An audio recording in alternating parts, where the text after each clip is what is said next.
Hello, Senior Stoner fans. It's the real Senior Stoner back at you for your Honey Badger with water dab of the day.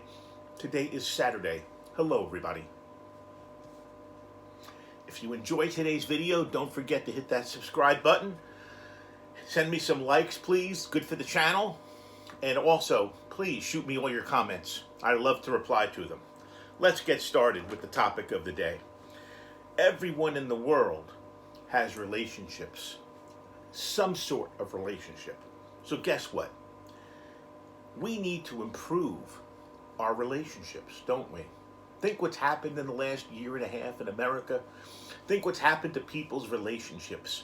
So let's find a way to communicate with each other better, more positively and effectively, and improve any relationship. Well, there are strategies.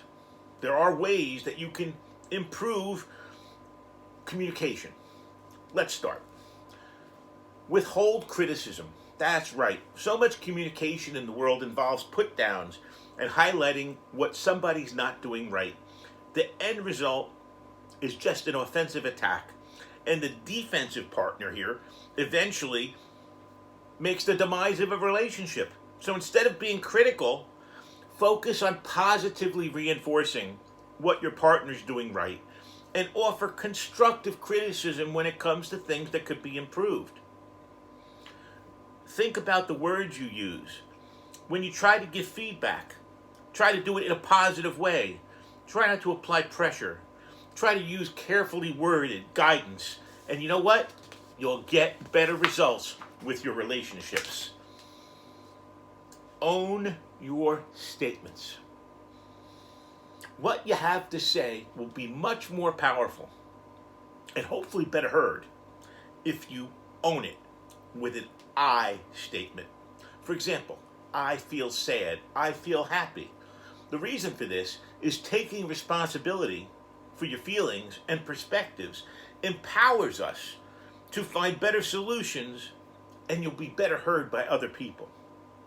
Even if your partner doesn't agree with you or understand your perspective, he or she won't fault you for how you feel.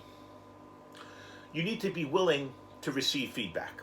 Communication has to be a two-way street. That's right. Remember, there are three sides to any issue in any relationship. Your perspective, your partner's perspective, and the truth. That's right. You're a player in what's going on, and you need to be open and available to how your partner sees matters, including your role in the relationship. Be present and participate. That's right. Don't worry about what you're going to say or how you're going to respond during casual or critical conversations with your partner. Just try to listen and give nonverbal signals that you're really engaged. It's very important to validate the other person's feeling, even if you're at a loss for words. Remember to give yourself a time out when it's necessary. You see, some conversations can be intense, and sometimes it's better to say nothing at all.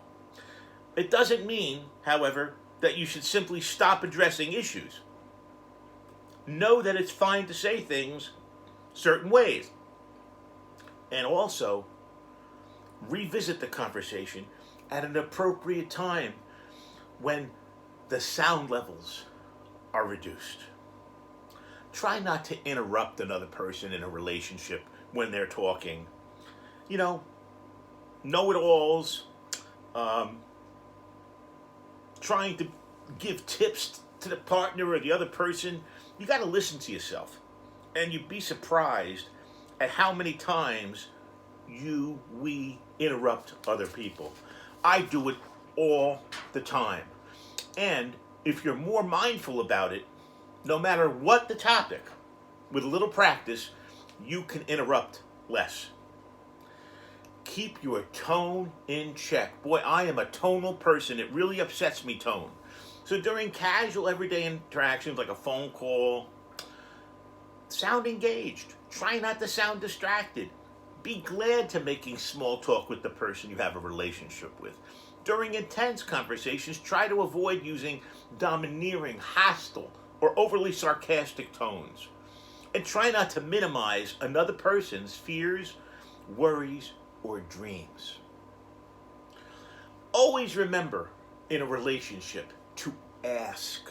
People are not mind readers. If you need something, ask for it. People aren't going to know you need more help with the kids, with the laundry, with the chores, that you need more affection, or whatever, unless you make the request. You see, if you put it out there, your partner in the relationship will try to deliver. Express your appreciation as often as you can. Acknowledging the little things that often go unnoticed goes a tremendous long way. It could be thanking the other person for taking the dog out for a walk so you didn't have to. It could be thank you for a wonderful meal. You see, the daily contributions that each of you make to the other to make the other one's life more enjoyable should never be taken for granted and need to be feeling valued. These things people do for one another, they want to have reinforcement that they're doing a good thing for you. And remember the ultimate thing in a relationship with that other individual. Don't hide your feelings. Say I love you. Say I care about you. Say whatever you're feeling. I find you amazing. I find you great. You know what? There's a little problem we have right now. Whatever it is, speak it. And don't forget to give that person all the affection they deserve. Relationships are funny things. We all, and I mean all, have them, okay? But not everybody can do well at them. You know what I mean? Sometimes we have relationships with people, we're kind of forced into it. Sometimes we're born into it. Sometimes we're socially driven into it. But you know what? Relationships, we have to find ways to make them work. Once again, if you enjoyed today's video about relationships, hit that subscribe button. Send me some likes. And don't forget your comments. I respond to all of them. This has been The Real Senior Stoner. Have a great day, everybody. And let's improve all of our relationships that we have out there.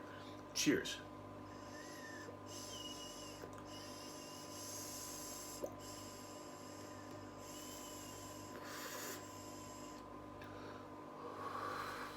What a delicious dab of the day from Bloom Extracts, King Louis VIII.